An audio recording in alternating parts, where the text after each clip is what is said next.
Dear student, today we will see the lesson number 15 sound. विद्यार्थी मित्रांनो, आज आपण प्रकरण क्रमांक 15 साऊंड ध्वनी याच्याविषयीची माहिती त्या ठिकाणी पाहणार आहोत. की पहिलं आपल्याला त्या ठिकाणी पाहिजे कॅन यू रिकॉल, जे थोडंसं काय करायचं आपल्याला त्या ठिकाणी आठवून पाहिजे. पहा काय सांगितलेलं आहे की हाऊ साऊंड इज प्रोड्यूस. काय सांगितलेलं आहे की ध्वनी जो आहे तर तो ध्वनी त्या ठिकाणी कसा निर्माण होतो. काय सांगता येईल आपल्याला की sound is produce by the vibration of an object such as a stretched membrane or a string under tension. ध्वनी जो आहे तर तो ध्वनी कसा निर्माण होतो, तर असणारा जो काही पदार्थ जो आहे तर त्या पदार्थाचं व्हायब्रेशन झालं, कंपन त्या ठिकाणी निर्माण झालं. आता ही कंपनं जे आहे तर ते कंपनं काय सांगितलं, स्ट्रेच्ड मेम्ब्रेन म्हणजे ताणलेलं त्या ठिकाणी पटल असेल, की असणारा जो काही दोरा जो आहे तर तो दोरा जर आपण त्या ठिकाणी ताणून जर धरला आणि त्या काय केला, व्हायब्रेट केला, कंप पावला, तर आपल्याला त्या ठिकाणी असणारा जो काही ध्वनी जो आहे तर तो ध्वनी त्या ठिकाणी निर्माण होताना दिसतो. आता पुढे की प्रोडक्शन ऑफ साऊंड त्या ठिकाणी पाहिजे आपल्याला, की ध्वनी जे आहे तर त्या ध्वनीची असणारी काही निर्मिती जी आहे तर ती निर्मिती त्या ठिकाणी कशी होते. पहा काय सांगितलेलं आहे की production of sound. We have learned that sound can be generated from a vibrating object. काय सांगितलेलं आहे की एखादी असणारी जी काही वस्तू जी आहे तर ती एखादी वस्तू कंप पावत असेल तर त्यापासून ध्वनी जो आहे तर त्या ध्वनीची असणारी जी काही निर्मिती जी आहे तर ती निर्मिती त्या ठिकाणी होते. हे आपण त्या ठिकाणी मागच्या इत्यांमध्ये त्या ठिकाणी पाहिले. With an example of a tuning fork. त्या ठिकाणी आपल्याला या ठिकाणी ही जी आकृती जी आहे तर या आकृतीमध्ये एक ट्युनिंग फोर्क म्हणजे नाद काटा जो आहे तर तो नाद काटा दाखवला. आता हा जो काय असणार, तो काही नाद काटा जो आहे तर त्या नाद काट्याचे असणारे जे काही प्रॉंग म्हणजे काय तर भुजा, आणि त्याची असणारी काही स्टीम म्हणजे त्याचा असणारा जो काही आधार त्या ठिकाणी आपल्याला तो नाद काटा जो आहे तर त्या नाद काट्यामध्ये त्या ठिकाणी दिसतोय. काय सांगता येईल की आपल्याला या ठिकाणी पुन्हा की with an example of a tuning fork we will learn about how a sound is produce due to such vibration. पहा की या ठिकाणी आकृतीमध्ये दाखवलेला जो काही नाद काटा जो आहे तर त्याची असणारी ते काही कंपनं जी आहेत तर त्या कंपनामुळे ध्वनी कसा निर्माण होतो हे आपण त्या ठिकाणी असणारा जो काही ट्युनिंग फोर्क नाद काटा जो आहे तर त्या नाद काट्याचं उदाहरण घेऊन आपण त्या ठिकाणी समजून घेऊ. A photograph of tuning fork is shown in the figure 5.1. या ठिकाणी ही जी काही आकृती जी आहे तर त्या आकृतीमध्ये आपल्याला एक असणारा जो काही नाद काटा जो आहे तर त्या नाद काट्याचं असणारं जे काही चित्र जे आहे तर ते चित्र त्या ठिकाणी असणारी जी काही आकृती जी आहे तर त्या आकृतीमध्ये आपल्याला त्या ठिकाणी दाखवलेले. पाहिल्यानंतर पुढे a tuning fork is made of 2 prongs and a stem. हा जो आकृतीमध्ये आपल्याला जो काही ट्युनिंग फोर्क दिसतोय किंवा हा जो काही नाद काटा जो आहे तर तो नाद काटा आपल्या लक्षात येत नसते की एक त्याला त्या ठिकाणी स्टेम आहे म्हणजे या ठिकाणी आधार त्या ठिकाणी आहे, आणि 2 प्रॉंग आहेत, ही एक प्रॉंग आणि ही एक प्रॉंग. अशा प्रकारच्या 2 भुजा म्हणजे एक आधार आणि 2 भुजा असलेला धातू जो आहे तर त्या धातूपासून बनवलेला नाद काटा जो आहे तर तो नाद काटा आपल्याला त्या ठिकाणी आकृतीमध्ये त्या ठिकाणी दिसतोय. आता पुढे keeping the stem steady if the prongs are struck they start vibrating. काय सांगितलेलं आहे की या ठिकाणी हा जो काही नाद काटा जो आहे आकृतीमध्ये हा दाखवलेला जो काही नाद काटा जो आहे तर तो नाद काटा कसा आहे, स्टेडी आहे म्हणजे स्थिर आहे. पुढे पहा if the prongs are struck they start vibrating. हा जो काय असणारा जो काही नाद काटा जो आहे तर त्या नाद काट्याचे असणारे जे काही प्रॉंग जे आहेत तर त्या प्रॉंग काय केल्या, स्ट्रक केल्या म्हणजे ठोकल्या. तर ते काय होताना दिसतात, ह्या ज्या काही प्रॉंग ज्या आहेत तर त्या प्रॉंग्स काय होताना दिसतात, व्हायब्रेटिंग होताना दिसतात. म्हणजे हा जो काही नाद काटा जो आहे तर तो नाद काटा काय होताना दिसतो, कंप पावताना दिसतो. आता या ठिकाणी खाली असणाऱ्या जे काही आकृती ज्या आहेत तर त्या आकृतीमध्ये सुद्धा आपल्याला काही असणाऱ्या काही डायग्रॅम जे आहेत तर त्या डायग्रॅमचा त्या ठिकाणी विचार जो आहे तर तो विचार त्या ठिकाणी करायचा आहे. पाहता या ठिकाणी आकृतीमध्ये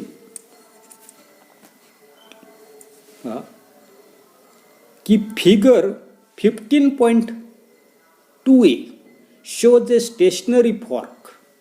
ही जी आकृती जी आहे ए, तर आकृती 15.2 मध्ये स्थिर नाद काटा त्या ठिकाणी आपल्याला दाखवला. म्हणजे त्याचा असणारे काही ट्युनिंग फोर्क जो आहे तर तो कसा आहे, स्थिर आहे. तो आपण कशालाही त्या ठिकाणी ठोकलेला नाही, स्ट्राईक त्या ठिकाणी केलेला. अशा प्रकारचा असताना जो काही नाद काटा जो आहे तर तो नाद काटा आपल्याला त्या ठिकाणी आकृतीमध्ये दाखवलेला आहे. याच्यानंतर पुढे पहा, to show the state of the air around the tuning fork vertical lines are used. काय सांगितले की हा जो नाद काटा जो आहे तर त्या नाद काट्याच्या सभोवतालची असणारी जी काही हवा जी आहे तर त्या हवेची स्थिती दाखवण्यासाठी आपल्याला अशा पद्धतीच्या असणाऱ्या ज्या काही उभ्या रेषा ज्या आहेत तर त्या उभ्या रेषा त्या ठिकाणी काय केलेलं आहे, या ठिकाणी उभ्या रेषांचा त्या ठिकाणी वापर जो आहे तर तो वापर त्या ठिकाणी केलेला आहे. पुढे, here vertical lines are equally paced. या ठिकाणी आपल्या लक्षात येतं नसते की या ज्या काही उभ्या रेषा ज्या आपण त्या ठिकाणी आकृतीमध्ये काढलेल्या आहेत तर त्या उभ्या रेषांमधली असणारी जी काही अंतर जे आहे तर ते अंतर कसं दिसते आकृतीमध्ये, त्या ठिकाणी समान अशा प्रकारचं त्या ठिकाणी अंतर जे आहे तर ते अंतर आपल्याला त्या ठिकाणी दिसते. It indicates that the average distance between the air molecule is same everywhere and the average air pressure in the 3 regions that is A, B and C is also the same. आकृती जर आपण जर त्या ठिकाणी निरीक्षण जर त्या ठिकाणी जर केलं तर आपल्या असं लक्षात येता नसते, काय लक्षात येता नसते, या ठिकाणी हवेतील असणारे जे काही वायूंचे असणारे जे काही रेणू जे आहेत तर ते रेणू एकमेकांपासून सरासरी सारख्याच अंतरावर आहेत.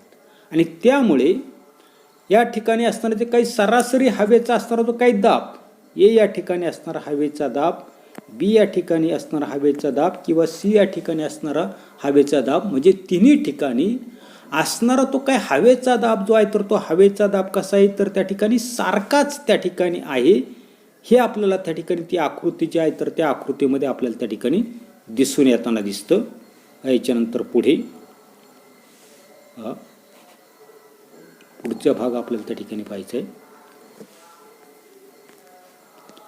की इफ,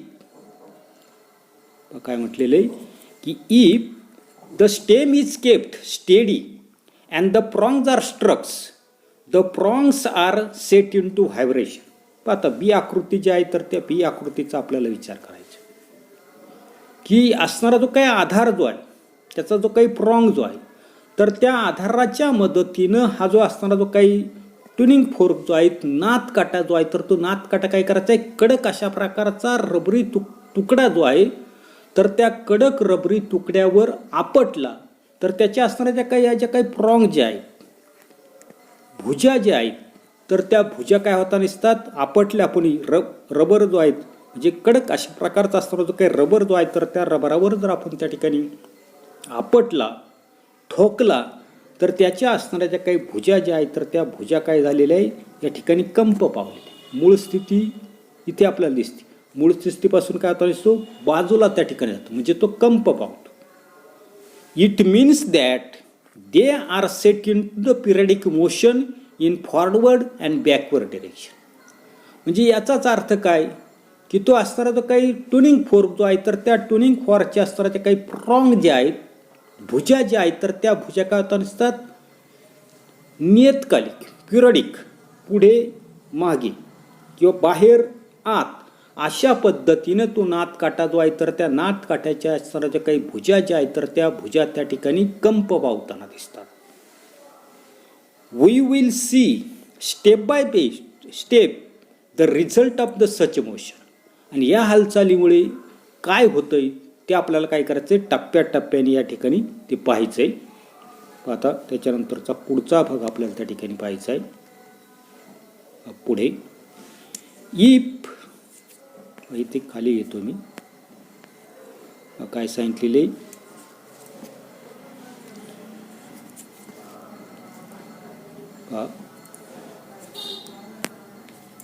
की if during the vibration the prongs of the tuning fork go away from each other as shown in the figure 15.12b, the air outside the prong is compressed and the pressure there increases. पाहतो ही G B आकृती जी आहे तर त्या बी आकृतीचा आपल्याला त्या ठिकाणी विचार करायचा आहे की ज्या वेळेला असणारा तो काही नादकाटा जो आहे तर तो नादकाटा आपण स्ट्राईक केला, ठोकल्यानंतर त्याच्या असणारे काही प्रॉंग जे आहेत तर त्या प्रॉंग्स काय होता नसतात, व्हायब्रेट होता नसतात, कंप पावता नसतात. म्हणजे आकृती 5.2 मध्ये दाखवल्याप्रमाणे नादकाट्याच्या ह्या असणाऱ्या ज्या काही भुजा ज्या आहेत तर त्या भुजा काय झालेल्या आहे, एकमेकांपासून त्या ठिकाणी ते काय झालेलं आहे, दूर त्या ठिकाणी गेलेले. आणि दूर गेल्यास भुजालगतची असणारी जी काय हवा जी आहे, हा जो ट्युनिंग फोर्क जो आहे तर त्या ट्युनिंग फोर्कच्या शेजारची असणारी काय हवा जी आहे तर ती हवा काय होताना दिसते तर त्या ठिकाणी दाबली जाते. आणि त्यामुळे तेथील हवेचा दाब जो आहे तर तो हवेचा दाब तुलनेनं काय होताना दिसतो, वाढताना त्या ठिकाणी आपल्याला दिसतो. पुढे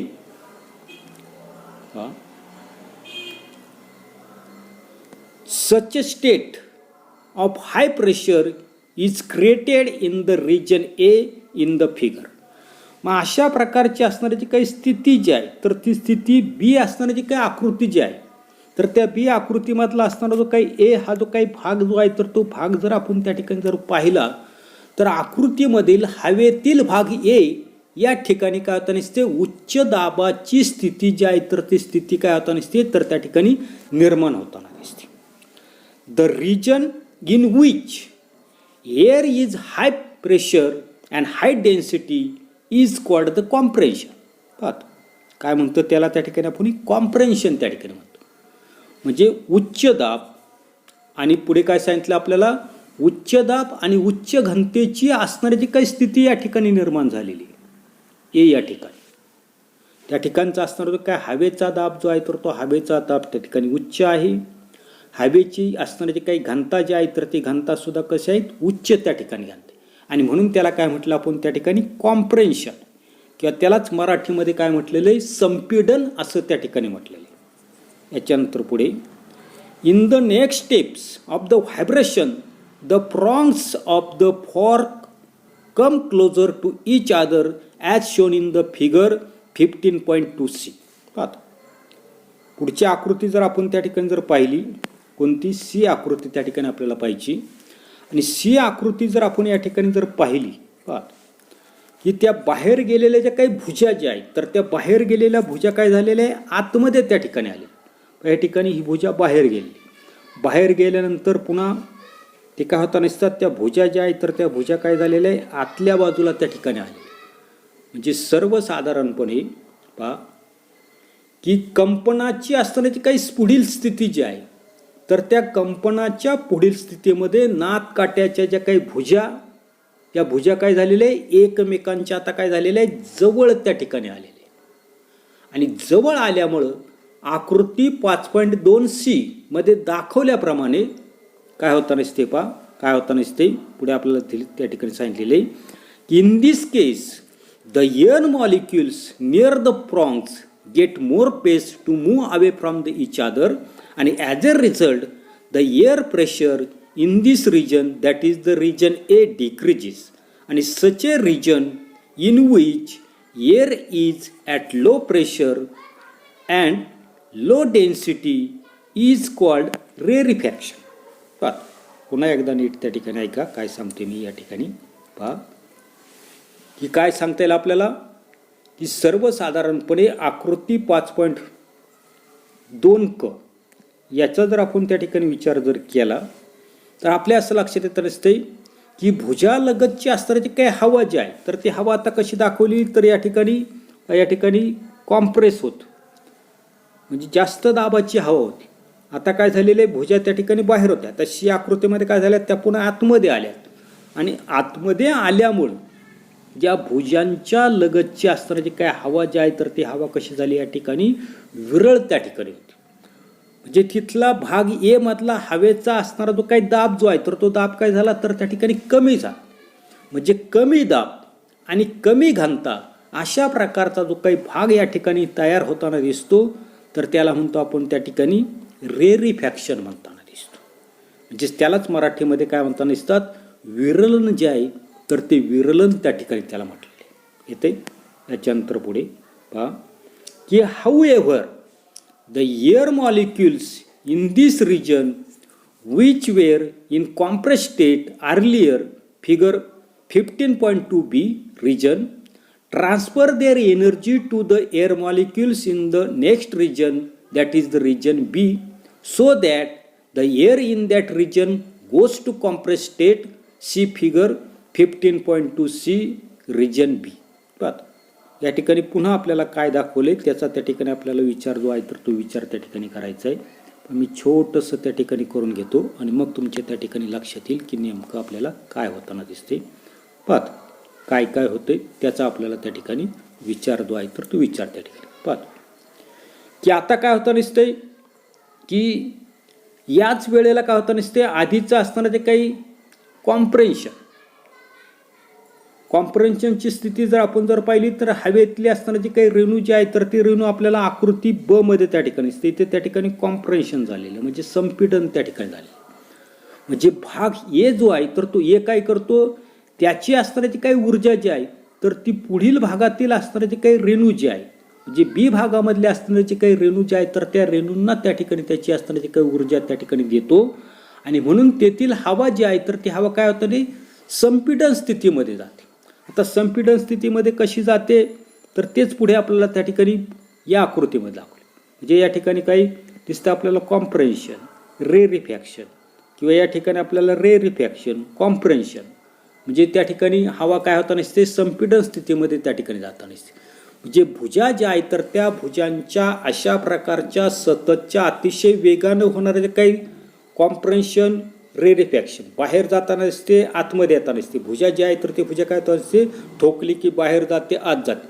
म्हणजे अशा प्रकारच्या सततच्या अतिशय वेगानं होणाऱ्या ज्या काही नियतकालिक असणाऱ्या ज्या काही हालचाली ज्या आहेत तर त्या हालचालीमुळं हवेमध्ये काय होताना दिसते तर त्या ठिकाणी कॉम्प्रेन्शन, रेरिफॅक्शन किंवा हवेमध्ये त्या ठिकाणी संपीडन आणि विरलन अशा प्रकारची असणारी जी काही यांची जी काही मालिका जी आहे कॉम्प्रेन्शन, रेरिफॅक्शन, संपीडन, विरलन यांची मालिका जी आहे तर ती मालिका त्या ठिकाणी निर्माण होताना दिसते आणि नाद काट्यापासून काय होताना दिसते दूरवर त्या ठिकाणी जाताना दिसते. आणि यालाच आपण त्या ठिकाणी काय म्हणणार आहे पहा पुढे त्या ठिकाणी पुढे आपल्याला दिलेले की सच काय म्हटलेले such a periodic motion of the prongs create compression and rarefaction in the air and these are propagated away from the prongs. म्हणजे भुजा ज्या आहेत तर त्या भुजांच्या अशा प्रकारच्या सतत अतिशय वेगानं होणाऱ्या जे काही नियतकालिक हालचाली म्हणजे बाहेर जाताना दिसते ती प्रॉंग आतमध्ये येताना दिसते आणि याच्यामुळे काय होताना दिसतात हवेमध्ये त्या ठिकाणी कॉम्प्रेन्शन, रेरिफॅक्शन, संपीडन, विरलन याची मालिका जी आहे तर ती मालिका त्या ठिकाणी निर्माण होते आणि नाद काट्यापासून काय होताना दिसते दूरवर त्या ठिकाणी पसरताना दिसते. These are nothing but the sound waves. आणि यालाच आपण काय म्हणताना दिसतो ध्वनी तरंग जो आहे तर तो ध्वनी तरंग त्या ठिकाणी म्हणतो. When these wave reach our air the year drum vibrates. आणि अशा प्रकारचे हे जे काही ध्वनी तरंग जे आहे तर ते ध्वनी तरंग काय होताना दिसतात कानावर पडल्या. आपल्या कानाच्या आतमध्ये असणारा जो काही इयर ड्रम कानाचा पडदा जो आहे तर तो कानाचा पडदा काय होतो दिसतो व्हायब्रेट होतो म्हणजे कंप पावतो. आणि पुढे accordingly specific signal reach the brain and we get a sense of hearing a sound.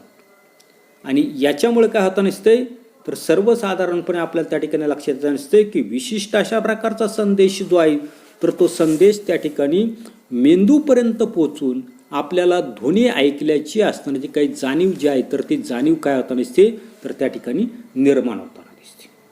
आता पुढे यूज युअर ब्रेन पॉवर म्हटलेलं आहे की if sound waves are generated in air what moves away from the source. Is it the air itself or the state of the compression and rarefaction created in the air. पहा काय सांगितलं की हवेत ध्वनी तरंग निर्माण झाल्यास हवा पुढे जाते की हवेच्या रेणूंच्या जागच्या जागी पुढे मागे होत राहून फक्त त्या ठिकाणी संपीडन आणि विरलन स्थिती त्या ठिकाणी पुढील हवेमध्ये निर्माण होते का आणि असं का होतं तर ते आपल्याला त्या ठिकाणी शोधायला सांगितलंय.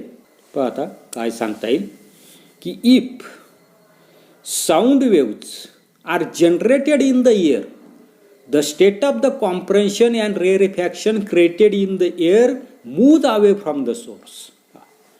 की असणारा जो काही ध्वनी तरंग जे आहेत तर ते ध्वनी तरंग जर त्या ठिकाणी हवा जे आहे तर त्या हवेमध्ये त्या ठिकाणी निर्माण जर झाले तर त्याच्यामधले असणारे ते काही कॉम्प्रेशन आणि रेरिफॅक्शन काय होता नसतात हवेबरोबर उद्गम जो आहे तर त्या उद्गमापासून काय होता नसतात दूर त्या ठिकाणी जाता नसतात. पण एवढाच असणारा जो काही भाग जो आहे तर तो भाग आपण या तासाला पाहणार आहोत. पुढील भाग पुढील तासाला त्या ठिकाणी पाहू. धन्यवाद.